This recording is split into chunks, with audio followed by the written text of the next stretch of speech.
Welcome to Freeform Radio on the Freeform Network. You can follow us at Facebook at Freeform Network, on Twitter at FFR Podcast, and remember to send your questions and suggestions to ffnquestions@gmail.com. What's going on, guys? This is Andy. We're going to bring you another out-of-world episode here. So we have Danny with us. Yes, sir. The heat wave is finally over. A little cool weather hit the Chicagoland area. So, yeah, enjoying that. We got our resident expert here, Noel. Hey, what's going on, everybody? Got my morning drink here, ready to go. And we're back in Adam. During this never-ending pandemic.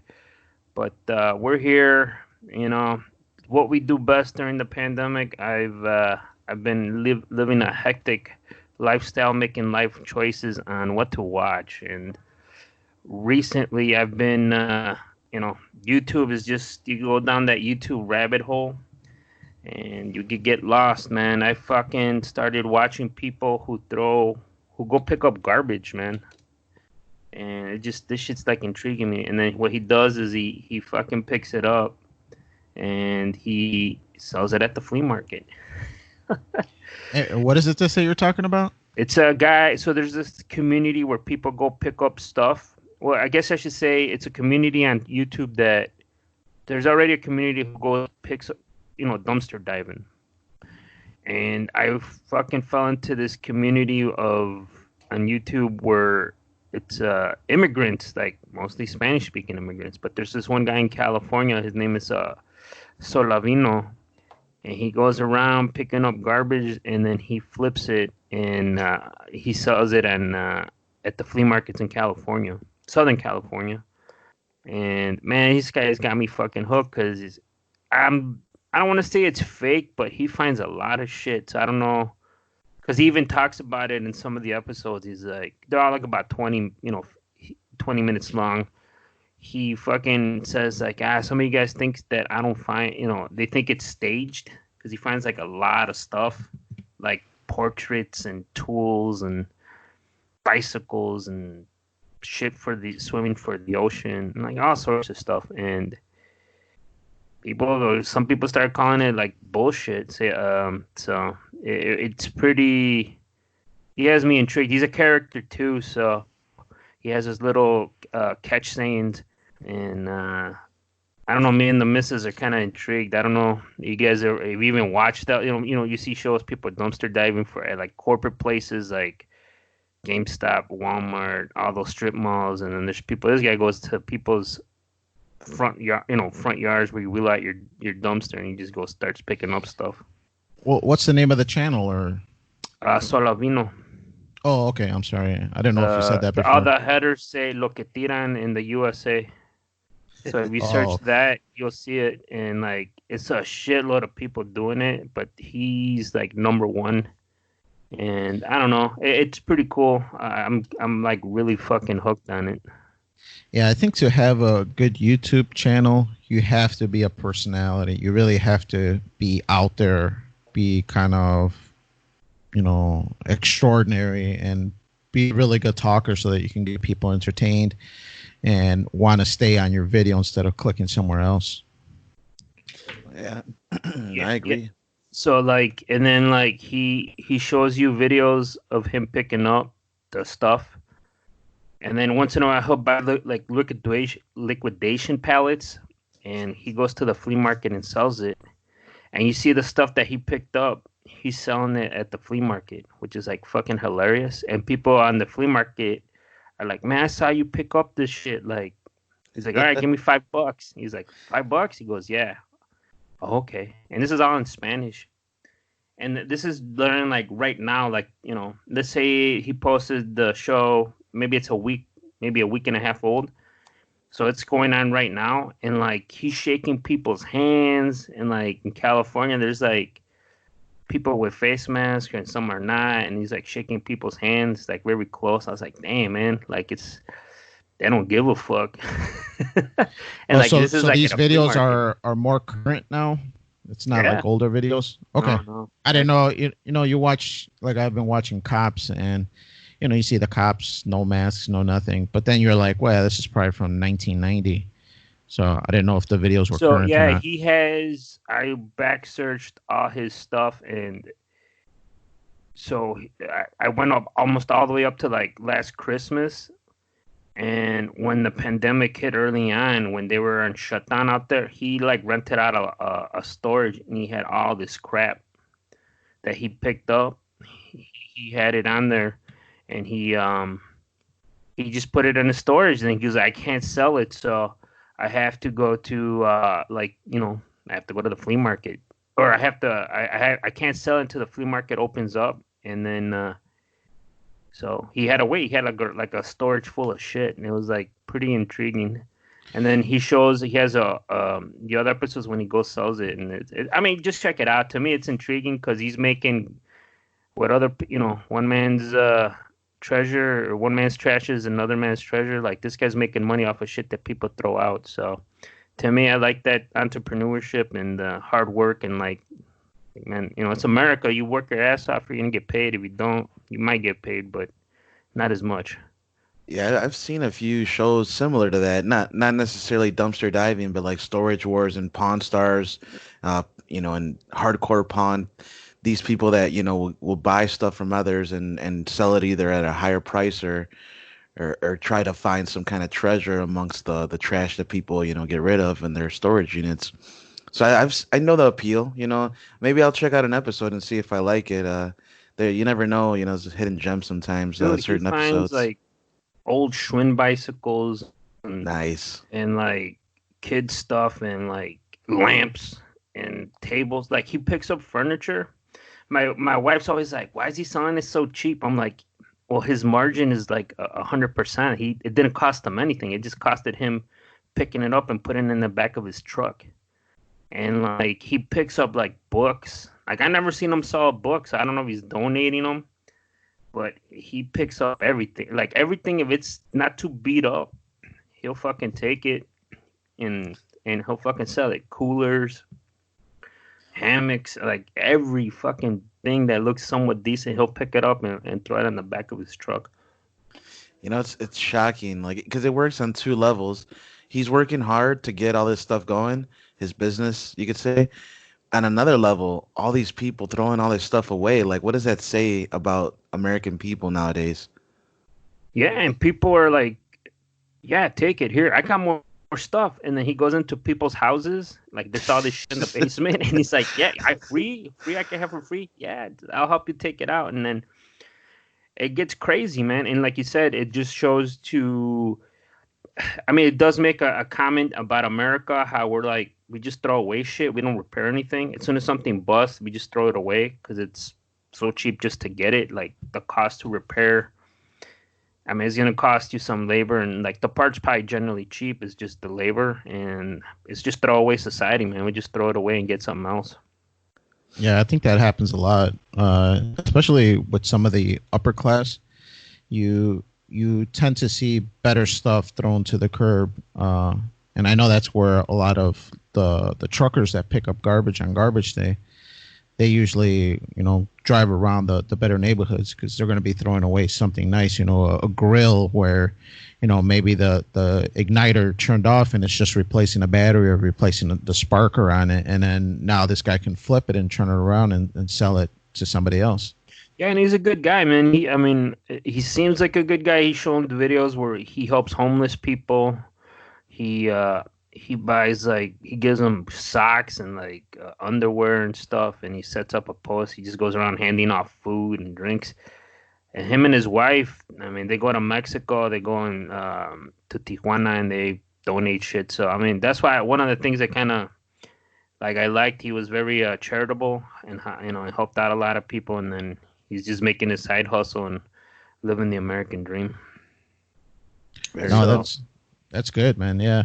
So, it's good to help out other people, man. I think it's good karma that comes back, and hopefully gets repaid back to you someday. yeah. So while I'm watching the show, my wife, she's been working hard. I just want to say congratulations. She just finished her second master's. So she's on her way to becoming like a administrative and like education. So that means you could be like a principal. Hopefully, maybe a Nice. superintendent, man. Maybe I think that's where the big bucks are in Illinois. But Very so nice. while I'm here watching YouTube shows, she's actually doing studying and writing a shit ton of papers. Yeah, why aren't you studying, man? Trying to educate yourself, man. Why is your wife the only one trying to better Man, herself? You it's know, because I'm reading about about our picking article up of the junk. week, which we'll talk about later, and criticizing people on the internet and trolling them on Twitter and such. So I think that's where my life is going to is hating on other people. Damn. Speaking of hating, Danny, I see you finished another game, I believe, going Fear City. Is that? And I see it's called. You got Fear City, New York versus the Mafia. No, I'm actually, guessing that's a game. no, actually, that's a Netflix little mini TV show that Netflix put out. Just came out. It's just recent. I think it was this year, and it's concerning the New York City versus the Mafia. And the documentary is called Fear City, and it's I think 3 or 4 episodes or something along them lines. So it's a pretty short documentary, but really cool, man. Gets a lot of insight to the 5 crime families um, that used to have a grip. Used to have a grip on New York. Yeah.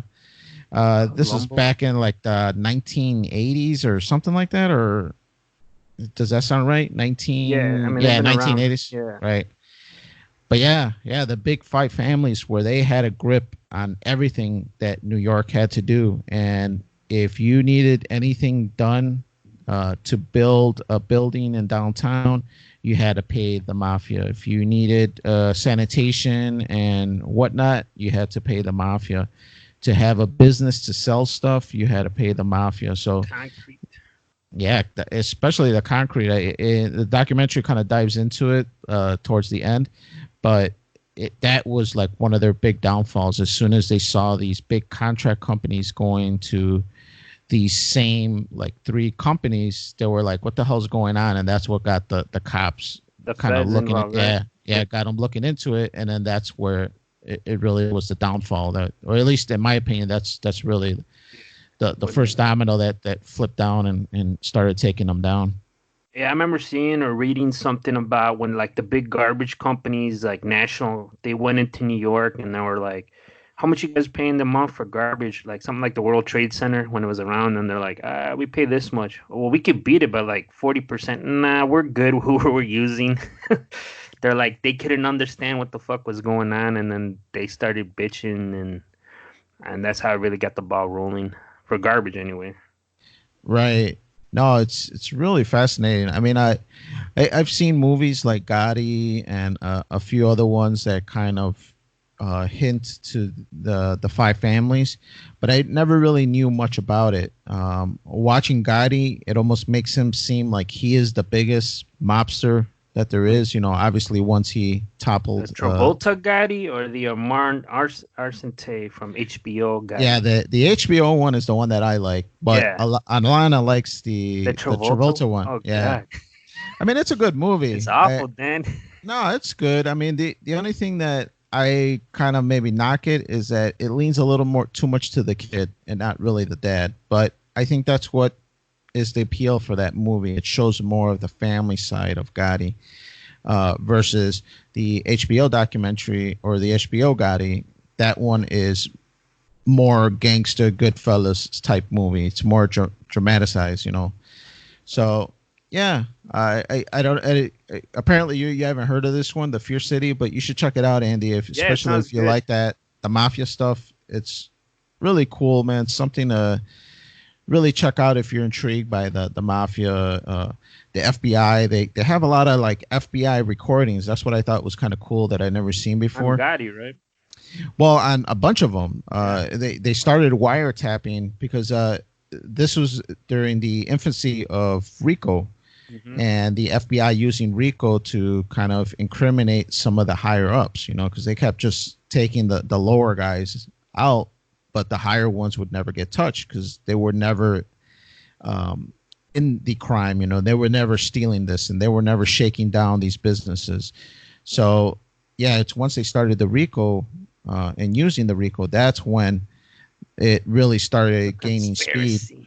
Yeah, so they started doing wiretaps on all of them. And I think the documentary shows all 5 families getting wiretapped and shows a bunch of videos of all of them. It's kind of cool how they show the agents trying to go and the whole process of wiretapping and how they would sneak into the restaurant that they put the wiretap, or the guy's car and put a wiretap, and then the guy's house and put the wiretap there. And it shows like this little, like reenactment thing. And it's pretty cool. It's real entertaining to see, dive inside the heads of some of these FBI agents as they were going to try to, capture a lot of the mafia. Yeah, I remember seeing documentaries where the feds were recording them like in 79 and 78. They had dates on the tapes. And even though they're in black and white, man, they were fucking clear, man. I'm not saying like they're HD, but for late 70s, early 80s, those tapes were like, you could see a lot of shit, and some of them were in black and white. And so, and I think after that, it's like you said, they started wiretapping more. Yeah, in the HBO Gotti, they show the boss that Gotti takes out. I forget his name now. Castellano or something. Yes, I think that sounds right. I'm also watching Gotham and a bunch of other mobster stuff, and I'm getting kind of mixed up with all the names. But yeah, that sounds right. That sounds right. So yeah, they show him as like a fatter guy, like a big guy. Mm-hmm. But in the documentary, he's, not thin, but he's on the thinner side. So I'm kind of surprised on the actor that they picked to depict him. And then even on the John Travolta one, they picked like this really slender guy, and it was just like, man, both of these movies went, extreme one way or the other. But he was kind of more of a middleweight kind of guy. He wasn't thin. He was older. He was not thin. Right. He wasn't like super heavyweight, and he really was. Hello? Did we lose Dan? Hello? There you go. The mob just cut you off, Danny. Well, guess not. But as you can hear, people, the mob silenced Danny. He was concerned about Paul Castellano's portrayal in these documentaries and movies. I know that he was murdered in Spark Steakhouse. I forget what year though, but that was the Gotti and Sammy the Bull Gravano fucking hit. I think Sammy said it was a bigger operation than killing the president. I think I saw in one of the movies. He was so fucking scared about. I think Danny's picture is still on our recorder here, people, but he's not talking. Yeah, it's weird. I don't know what happened. Just cut out of nowhere. That's what you get when you talk submersive about the mob, Noel. Right? There you go. They're running Comcast, and they probably just cut out the net. They're gonna. Sorry, man. I'm back. There you go. See, that's what happens when you talk ill of Paul Castellano. Yeah, man. But just to finish off the Fear City, cool documentary for you guys to go check out. It's a docu-series, kind of, they show a lot of dramatized scenes. Reenactments, yeah. So, yeah, really cool. Definitely a recommendation. What isn't a recommendation is that Deep Space, Andy, man. I gave it 3 episodes. I tried to watch Star Trek Deep Space Nine, and I gave it 3 episodes. The first one was a double episode. So I gave it... Only came out Picard, man. He didn't give you the push you needed? No. That was probably like the best one, the first one. But then after that, I was just like, nah, man, I can't do this, man. This is too brutal. So then I just pivoted back over to Enterprise, even though I've seen it before. I was just like, I'd rather see something that I'm going to enjoy. Try, man. That show is awesome. I literally just finished the 7th season about a week and a half ago. I saw the last 4 episodes. They reminded me how good that fucking 4 episodes are when the show ends. Right. I did, before I gave it up, I did search the internet and checked like reviews, and everybody says the same thing, just like you did. It gets better, 2-3 seasons into the show. Third season, they make a commitment to a storyline, and it's fucking awesome, and it takes them all the way to the end of the show. Right. But damn, man, I checked the episodes, and there's like 20 episodes every season. TV. Yeah. And I gotta watch 60 episodes before this thing gets good. And I'm just like, it's just too much, man. It's just too much. Just and start I can't. season 3, you're not missing much. It's just character build up. I even thought about that. I'm like, maybe I watch a recap of season 1, 2, 3, and then just start season 3 kind of thing. Which I think there are on YouTube. There's recaps. Right. Of what happens throughout the season. But I was just like, this is too much, man. I just can't deal with it. So yeah, switched over to Enterprise and enjoying that. I'm like halfway through season 1, and can't wait to get to the end. Too bad it's such a short show and it doesn't really last too long. That's the one with Scott Bakula, right? Yeah, with Quantum Leap. Yep. Yeah, that was a good one, man. That was a good show. He's a good captain, man. He brings a lot of personality to the captain chair. So yeah, I definitely like that. But let's get your thoughts, Noel, on the Resident Evil games. Did you like those? How did you like it as much as Quantum Leap and Star Trek Enterprise? Oh, dude, for sure. Resident Evil is up there in terms of like the horror genre of gaming. It's pretty much like iconic holder for what's good in horror and gaming.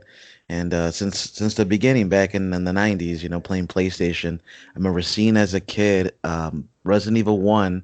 Remember the old style box that had like not the perfect square, but it was like a rectangle, like a vertical rectangle, the old PS1 boxes. Oh, yeah, for sure. So I remember Saul's friend brought it over, and I was like, oh, shit, this looks different. Like, what is this? Box is not the same.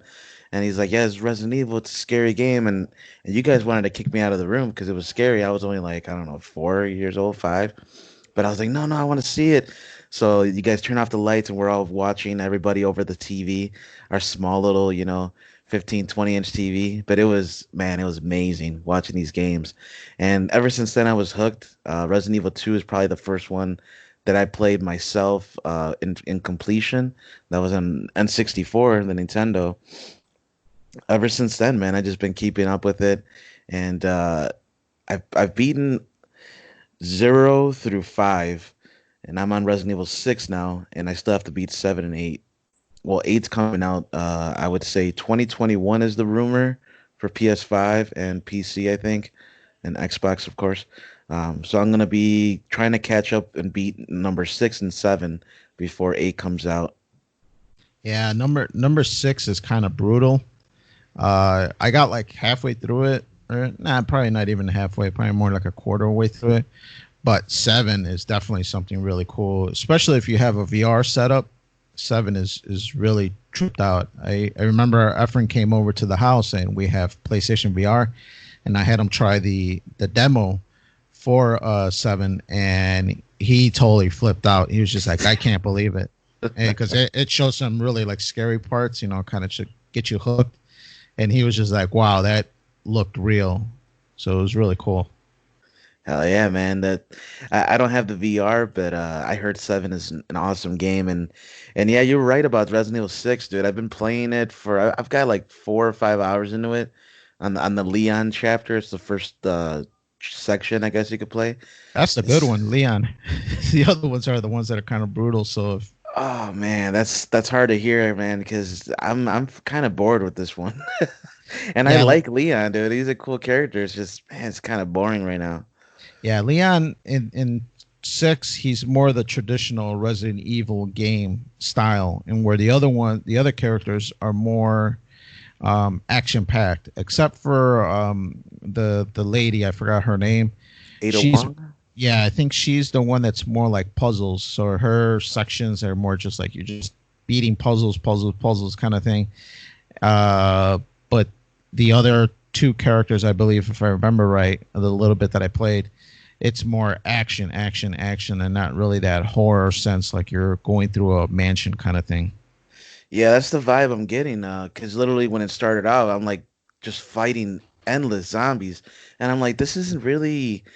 This is kind of boring. Like it gets repetitive. I'm just shooting zombies in the head repeatedly, and then just running through and then shooting more zombies in the head. But it's not like a story that I followed through like in Resident Evil 1, 2, or even 3, where you're finding puzzles. You're making your way through the city or through a building, but you have to follow a certain recipe to get there. You have to solve puzzles, find items, and etc. This is more like I'm just killing zombies and trying to get through, and I've heard it's one of the longest games out of the series, and I'm just like, damn, dude, this sucks, man. I just want to get done with this, get on to 7, and then get ready for 8. Right. How'd you like 5? Because it was the first game that had like two players kind of playing together. Well, to actually Resident Evil was the first one with 2 players, but Oh, in right, terms right. The in remake you're saying, right?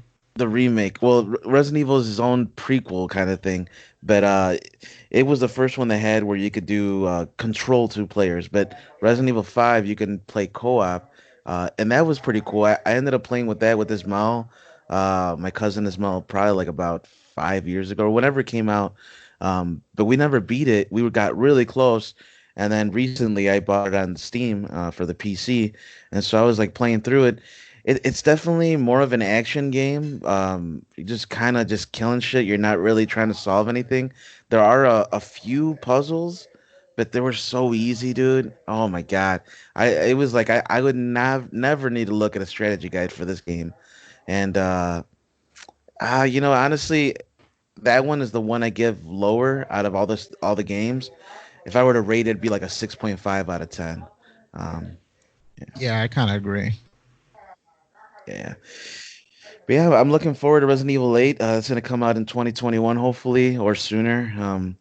And that's what's going to happen with that. But another thing I've been doing recently is I got these MMA resistance bands for exercising and stuff like that for cardio, and it's fucking brutal, bro. It's really hard to use, or really easy to use, but hard to be consistent with because it's a lot of resistance that I'm not used to.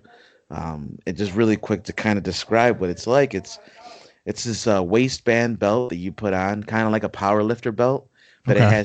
it has these like hooks on it, like clasps that you can connect these resistance bands that at the ends.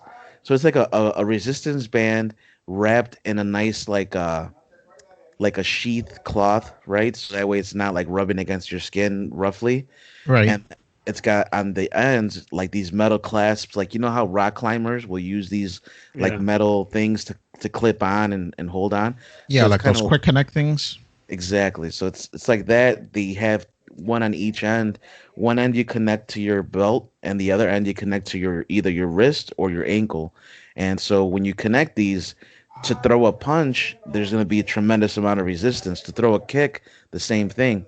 So the goal is to be able to do like shadow boxing or kind of MMA training, kickboxing, whatever your preference is, whatever you're into, and it's just going to be adding resistance to it. And I got total of like 200 pounds resistance or close to. And man, bro, like the very first day I did it, the very next day, I should say, my tricep was bruised like deeply, like pretty bad, because I You just threw so ever many. you ever work out with resistance, any type of resistance, like workouts with bands or anything? Because that I did it for a little bit, and it's to me it was rather difficult. I didn't like it at all. I know some people love it. I struggled with it. I do prefer free weights. I have a cage that I bought. I spent like 2 grand on all this stuff. Um, this was like 3 years ago, 4 years ago, but it's been worth it. It's definitely been worth it because it's pretty much offset the cost of a gym membership for all these years.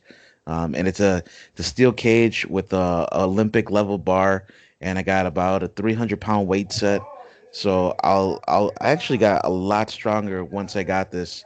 I was lifting 170 on the bench, and now I'm at 260 on the Oh, bench.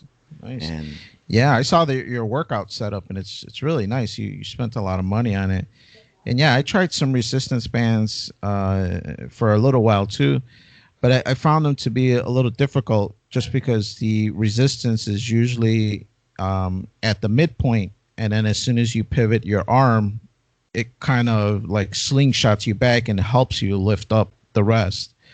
So that was the only negative that I had for like a resistance band. Now yours sound a little more involved, and where the ones that I bought were just like shit that I got like at Five Below kind of thing. it, Maybe that's yeah, why your wrist almost broke, Dan. Yeah. I know what you mean. The resistance, you have to use it in a certain way, and if you're not using it in the proper fashion, you're not going to get the most Yeah. benefit out of it.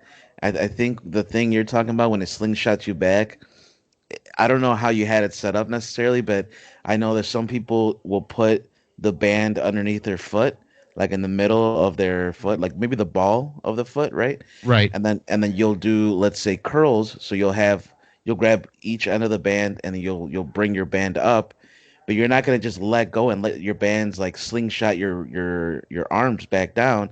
You're gonna control it and go slowly back down, and it might not seem that difficult in the very first time, but you do that 100, 200 times, and you're gonna be hurting. You're gonna feel that. But if anything, resistance bands is more of a supplement to a workout, not the replacement. I know a lot of people do it as a main workout for those who have little time. If you have only 15, 20 minutes to do something, it's better to do bands than do nothing. But I would say for most people who want to get healthy and fit, have that be a supplement to your workout and still do free weights, still do cardio, and combine all that together with a healthy diet, and you're going to see some really good changes. No, yeah, I agree. I think it's something where like you don't have a chance to hit the gym or do something heavy, get a couple reps in of some resistance bands. But yeah, I agree. Maybe your other workout routines are your primary. Yeah, but anyway, man, that's what's going on right now with in terms of the workouts, and just trying to see how it'll benefit me and all in the long run. So I'm just gonna keep you guys updated once I start making that more of a regular thing. But Nice. anyway, leads to the article for today. So let's get it going, guys.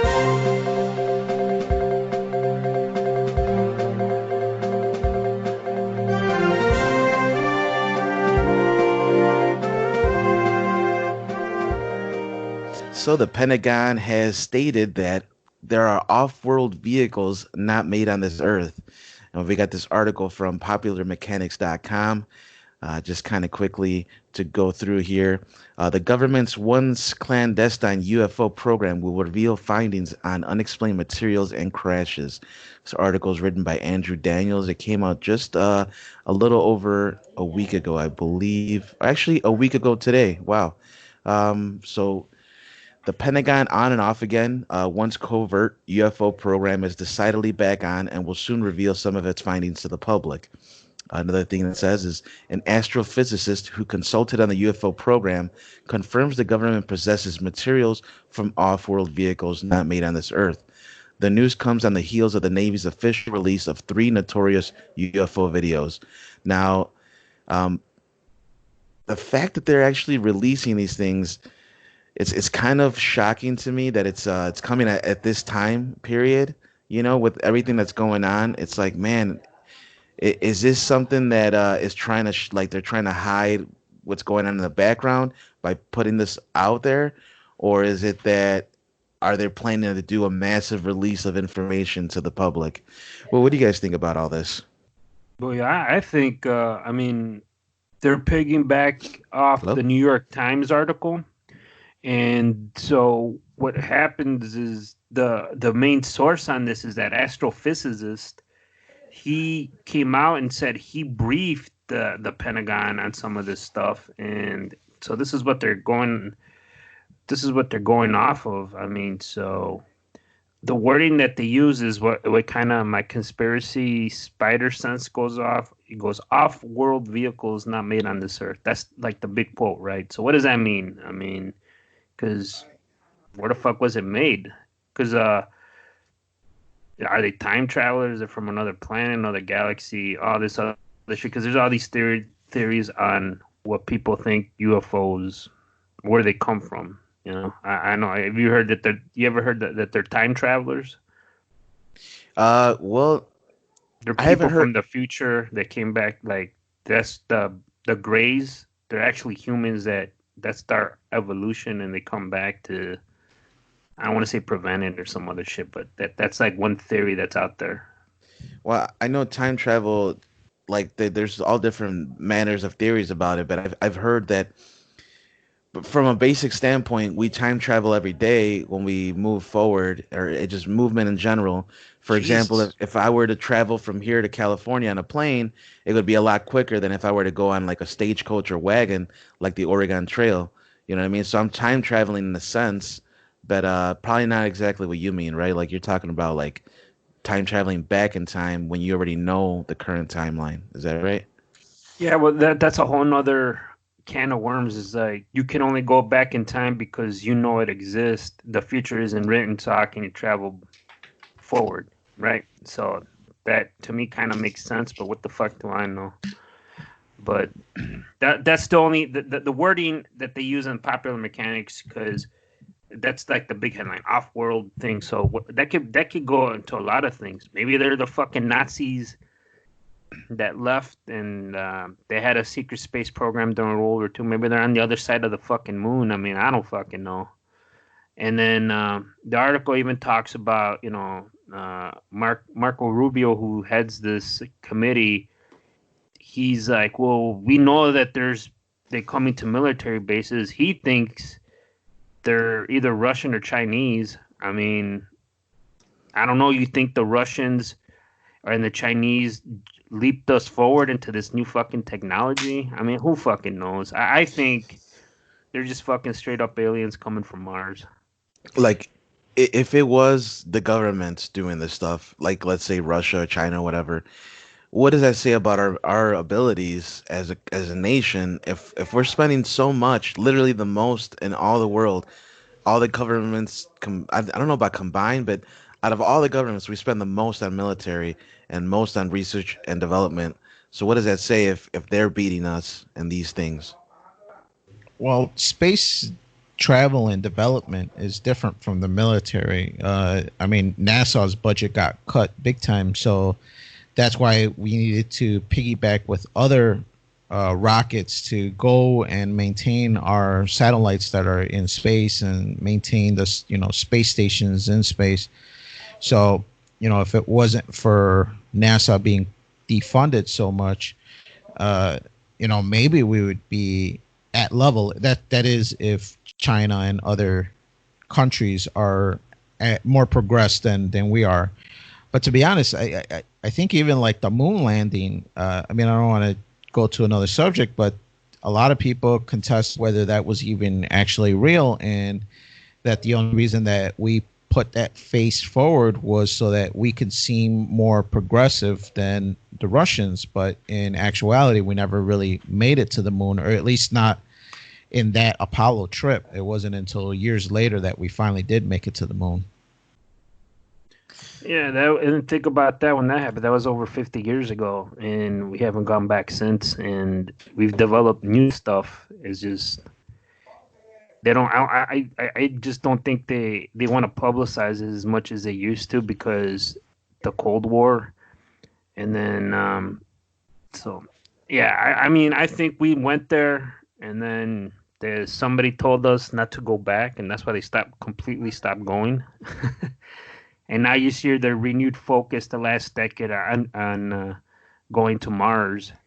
So, I mean, I believe they have some technology that we don't know about because you telling me when they stop with the moon landings with that technology, we got more power in our phones that they had in the computers in those fucking rockets. So who knows what they came up with, Well, I think the big challenge of space travel now is not really can we do it, is how much does it cost to do it, and do we want to spend millions of dollars to just twirl around the Earth, and do they see the benefits in doing that? Let's spend $5 million to go around the Earth, see the same things that we saw already, know the same things that we know.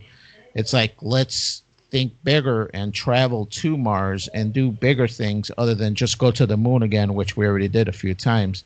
So maybe that's their thought, just because budgets are so much tighter and the wants of the not just the government, but society is not as great to expand ourselves and go study space as it was. So, is that, can we justify that budget? I think yes. I think it's essential to have a space program and to consistently put money into research on developing technology that could allow us to do a more advanced version of space exploration. Uh, the way I look at it, if you don't invest anything into it, you're never going to get anywhere. You're always going to be at step one or stage one. Imagine if we never made And imagine if the Industrial Revolution didn't happen and the assembly line didn't happen, and all we had was the original Model T that took forever to assemble, or even before the Model T, whatever the prototype was. Like, we would never have the cars we have now to be able to travel, and the infrastructure that we have to be able to, get goods to places a lot quicker. We'd have to have, like, a butcher send you a pound of meat on a horse, and hopefully it gets there before it spoils. You know what I mean? So if we never spent any money into research and development, we'd still be at that early stage. So we need to consistently keep up with all the other countries, so that way, or if anything, if one day down the line we all manage to kind of work together and come up with one united space program, like, what is it, the United Federation of Planets, or the Star Trek stuff, Right. whatever it is. Starfleet, if we ended up making something like that and collectively contributing to this, then we definitely make progress and hopefully be able to have technology that allows us to get to Mars in a reasonable time frame, or get to these other galaxies in a reasonable time frame. Yeah, I agree with you. I think that the budget is justified just for the expansion of technology.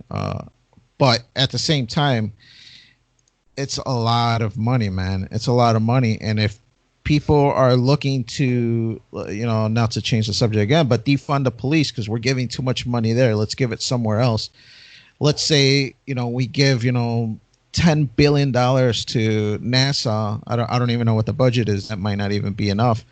But let's say we give them like this extraordinary amount of money. Are people going to then start bitching and be like, hey, I can't even get help to pay my rent, and I'm struggling over here, but we're sending people to go pick up rocks in the moon? It's just like, hey, come on, man, I'm starving over here. So it's, where is society at to want that, to want to develop in that manner? I'd probably tell them, get to work. Right. Why are you putting out your hand for a free meal when you could work for it and make your own meal? Yeah, I'm not disagreeing with you. I'm just saying that it's a tough pill to swallow for some people that will say, what do we got to explore in space? Let's help the people here first before we do something else. So, yeah, let's bring it back a little bit. So, real quick, do you believe there's aliens, or there's people on or some type of beings on other planets, Danny? Not sure, man. The Bible says that God created man and then created everything else. So he doesn't specify what everything else is, and I'm paraphrasing. I'm sure God didn't say just everything else, but I mean, it could be anything. It Sounds could really like be Danny's anything. on the camp that they're demons or something. I've read that theory too. Well, it could be anything. I mean, it could be just aliens. He did create man, plants, creatures, and then he created other planets that have other creatures on that planet. So it's possible that it does exist. It's unknown, but just because it's unknown doesn't mean it doesn't exist. So I didn't know if that's a yes or no. So Noel, do you have a yes or no, or you have a long explanation too?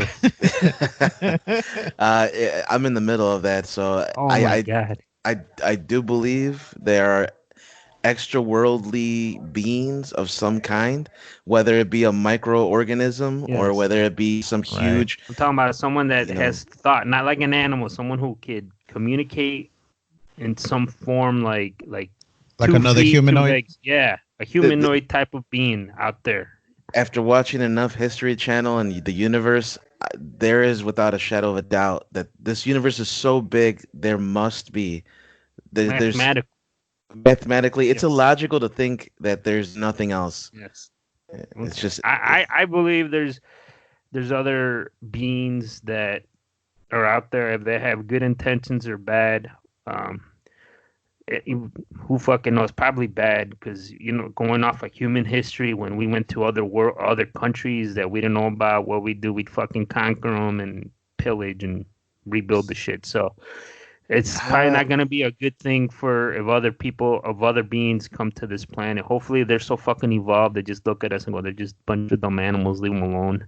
see, I kind of disagree with that theory that people think that all aliens are probably going to be bad, or at least they assume they're going to be bad. Because the thing is, we're not all evil. Yeah, maybe there were people that went to other countries and the generals or the military leaders are like, fuck these guys, destroy them, whatever. That doesn't mean everybody was like, yeah, fuck these people. I'm sure a lot of people were like farmers and just people that were good intentions. They're like, damn, it sucks. But well, what can I do? I mean, these guys are gonna do it unless I stand up and revolt. So I assume that I try to give people the benefit of the doubt is what I'm trying to say is that there has to be some good aliens out there if there's gonna be some bad ones. So I don't assume that they're automatically bad just because they're not from here. Right. I agree with that, but I mean I don't want to speak for Andy, but I think what Andy's kind of mentioning is the same way we see ants on the floor, we don't consciously think about, hey, is there an ant where I'm stepping? It's such a lower life in our perspective that we just walk freely when we're walking outside, where we're probably killing like 10 to 100 ants, a day as we're walking, outside, and we just don't think about it. Is that the way aliens are going to think about us? Are they going to think of us so insignificant that they're just going to, just blow us away? Well, then I'll challenge you with that as well. So let's say we evolve to the level of those supposed aliens, wherever they are. We evolve to that level. We know where we are right now, and we know what our history is as well. Would we, at this current level, if we went back in time to like Roman times or Greek times, would we treat them like ants or would we treat them like people? We're just more evolved people now. We have technology. Or if we evolve to their level, are we gonna look to our past selves where we are now with this 5G and all this other shit capabilities? Are we gonna look at us like that? And I don't think so.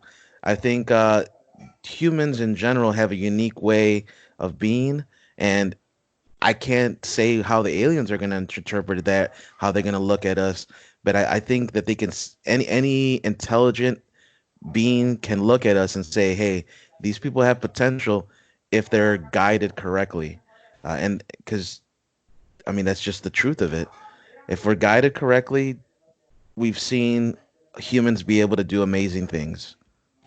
Right. No, agreed. Agreed. So yeah, I mean, like I said, it's just trying to bring it back. So the article also state, the government is spending money trying to research what these things are. It's been going on slowly. Stuff has been breaking over the last 5-6 years with Tom DeLonge and his the star reaching to the stars thing and research that. But bringing it back, do you think the government? I mean, I'm pretty sure they're holding shit that we don't know about. I believe they have.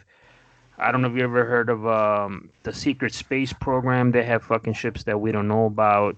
I mean, they have technology that we don't know about. But I used to believe that there was going to be a government disclosure about aliens going back as early as when Obama was president. So what, like 2008? There was this big thing on the internet stirring that Obama was going to announce that they've had communications with aliens around Thanksgiving. It was like 12 years ago.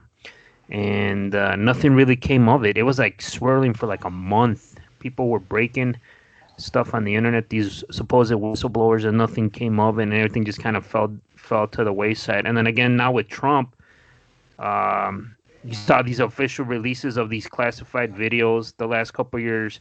Then now they included the Space Force thing that looks kind of like a Star Trek logo. I don't know if you saw that last week, right? Did you see that, Danny? It was fucking weird. And I'm just like, well, something's going on. They're preparing us for something. I don't know if it's like maybe this Federation or like fucking are they gonna I'm waiting for Trump to have a press conference and roll out a fucking alien and go, this is fucking Herbie. He's from the Zeta Reticula. Oh, and by the way, he has a vaccine to COVID or some shit, and we were fucking part of this thing now. They're gonna give us warp drive. I bought it for him. I negotiated with them. We got this warp drive coming. Some stupid shit like that. I don't know if that's ever gonna happen. On it? That'd be awesome if he did. And he goes, yeah. And then Herbie goes, I got this shit made in China.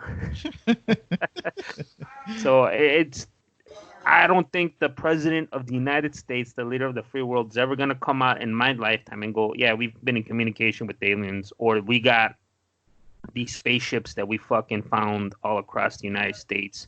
I remember reading seeing a documentary where they've gone into Mexico to retrieve crash ships, the United States. Like, it's fucking crazy.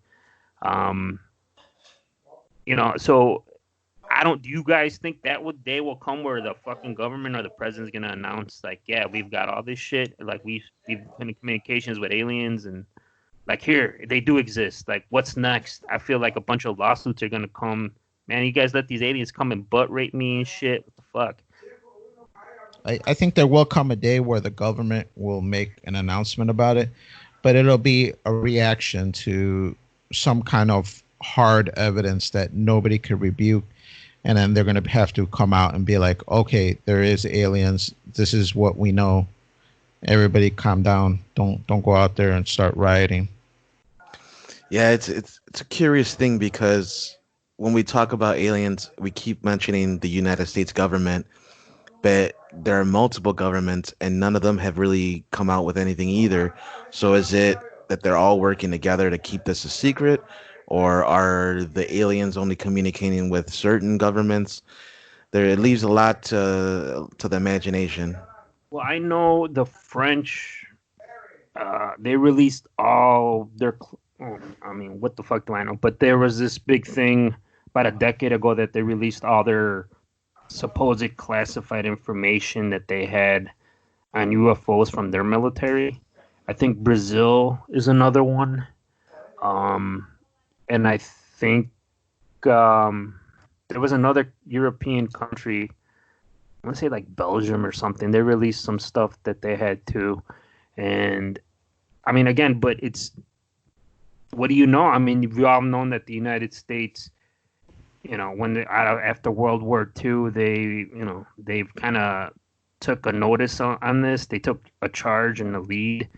And for speaking for the United States here, I think, that's what we want to see, that somebody from the government, especially, we're hoping the president will come and say, like, this shit's real.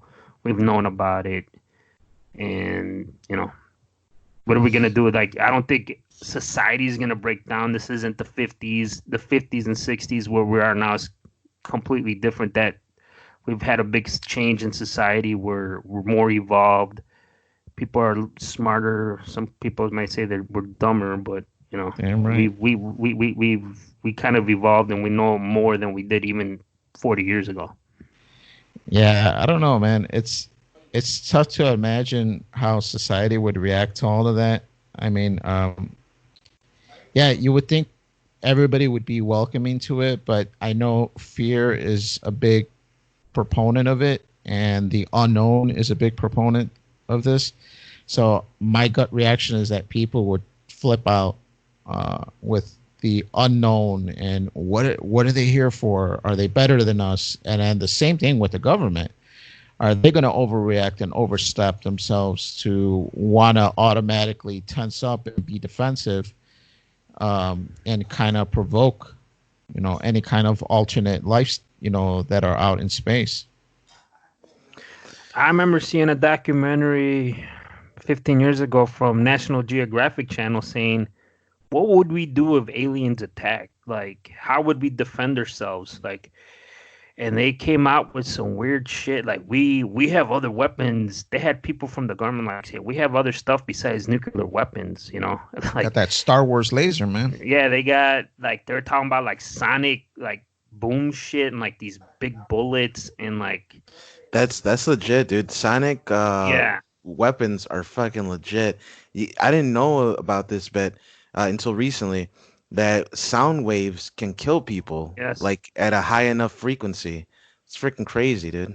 Yeah, and again, this thing I saw from national, it's like 15 years ago, dude. And they were talking about stuff like that, like 15 years ago. I mean, like they're like, we got lasers and like we got stuff. I mean, depending when we first got to analyze what we got, but we got stuff that we're not really. It's not really disclosed, but we have a bunch of stuff like sonic weapons and like blah blah blah. And I was like, holy shit! And then he even talked about like viruses too, like at some last resort thing. Like they gotta see their beings or their suits. They're willing to release some fucking virus that their immune system wouldn't be able to handle, which is weird. Like, what would you know about their immune system if these things don't? But I always want to hope that they're prepared, but who fucking knows? I mean, I used to think the government was prepared for everything, and then the last couple of years, you see how they're handling shit is. I don't think they're really that prepared. Yeah, how I do don't you know, even know man. this Sonic stuff would even work? But that's what they're saying. It goes, we would have to analyze, but we have weapons that they tested on their own shit that's been effective. But how do you know something that's off world? You know? Well, just I think in general, just physics, the way it works, it would work on any living matter, I think. Um, so I think where I heard it from originally was a volcano erupted, and there were people that lived nearby it, and people that lived like hundreds of miles away. And the people that lived nearby it died. The people that lived 100 miles away were very severely injured, and their eardrums completely exploded and shattered and like beyond repair because just from sound, from the explosion, the sound wave, and the sonic boom of the explosion of the volcano. So, taking that concept of the way physics works and the way all that was done, now you just got to apply it in a military aspect, so where you can create this sonic force and just direct it and control it. Yeah, it's just weird because you know, like you said, physics, but we understand like carbon-based life forms kind of physics. How is it going to be for aliens? Are they even carbon-based? Are the ants looking at us, on the floor and be like, "Don't worry about this, kids. We got sticks, we got dirt. If these humans come walking by, we're gonna fuck them up." And then you go walking by and we just squish them up, and they're just like, "Holy shit, we weren't ready for this." What's gonna Well, what's gonna happen? well, even like I said, I've the grays, your typical gray with the big eyes. There's even people say that those things are fucking robots, that they're not really beings, that those are like the things the aliens, the real people in charge send out to monitor because they The can't, because they don't know Anunnaki. the environment. Yeah, Anunnakis and shit. They fucked a monkey or something, and that's how we came about, because we skipped in the evolution. You ever read that there's a thing they can't explain? So somebody said an alien came down and fucked a monkey or something. I don't know, man. He Ever like since I heard blasted him or something. about the Bilderberg group, I was like, man, if the government's involved with aliens and they're worshiping them in some kind of way, and if they're if they have some kind of secret agenda going on, then I don't know what's gonna happen to all of us.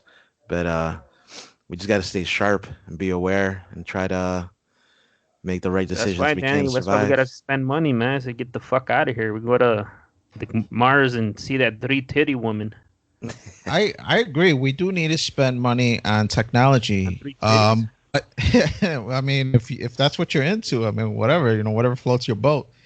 But at the same time, is the next evolution, like we've spoken before, where we have implants that help us think faster, that help us create technology faster.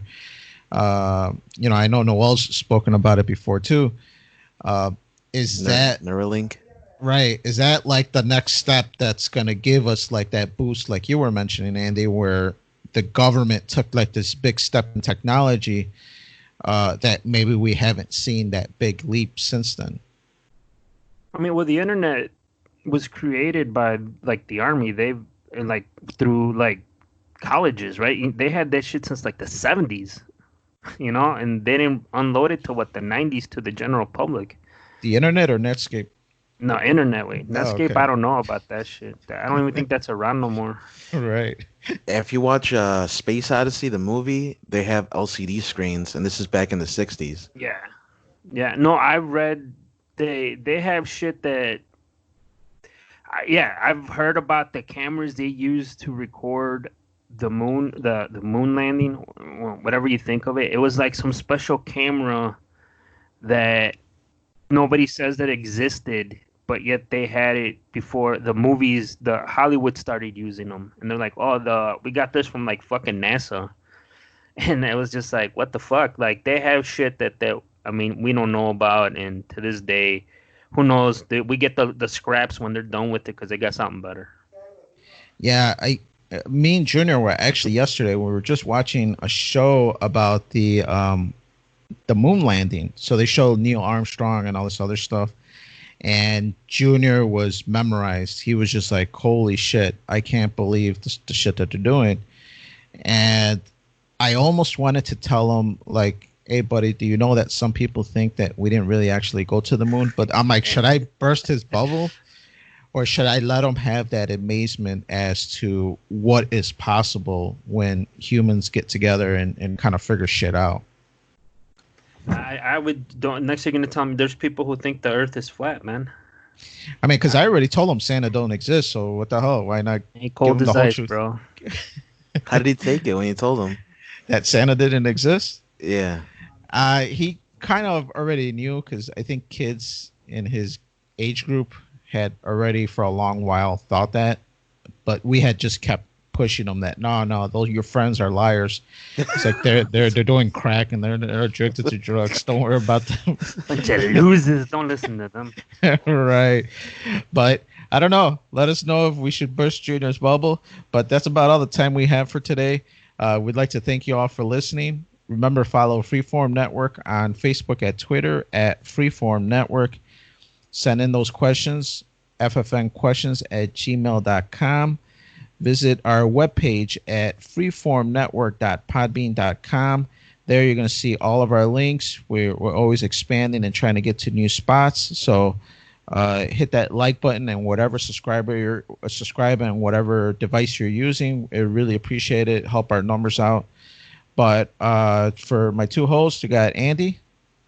Yeah, man, it's all good. And if any whistleblowers out there want to send us your insider tips or info at ffnquestions@gmail.com, please do. We want to be in the know and let us know what's going on. Please let us know what's going on.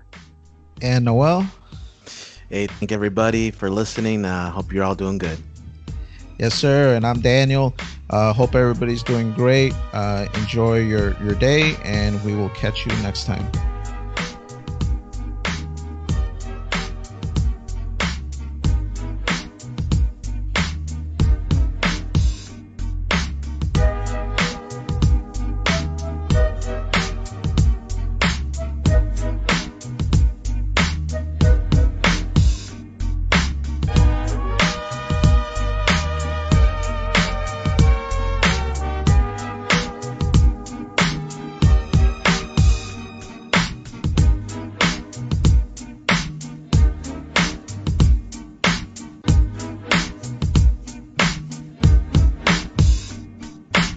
That was cool, Dad.